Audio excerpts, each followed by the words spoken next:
marka waxaan u jeedaa qiso aan in yar rabo inaan soo gaabiyo ayaan rabaa inaan in yar laba kelmadood ka iraahdo qisadaasi waxa weeyaan anoo jooga meel la yiraahdo Nidaamadiin waa xarunta tabliiqa tajdiidka juhdiga غير marquubinka ah oo ku taala India ayaan casar assalaamu calaykum markaan sidaa aan u tukanay baan waxaan arkay nin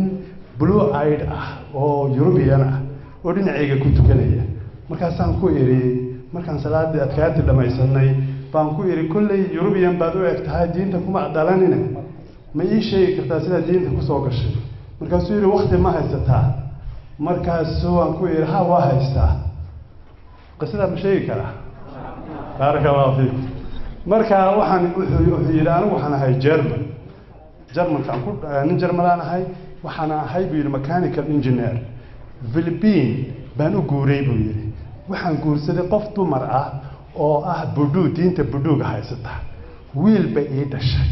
wiilkii markuu jaamacad levelkeeda gaaray wuuna dhibay iskuulkii si fiican jaamacad u tagi maayo mukhadaraad arrimo waxa anagu la liidana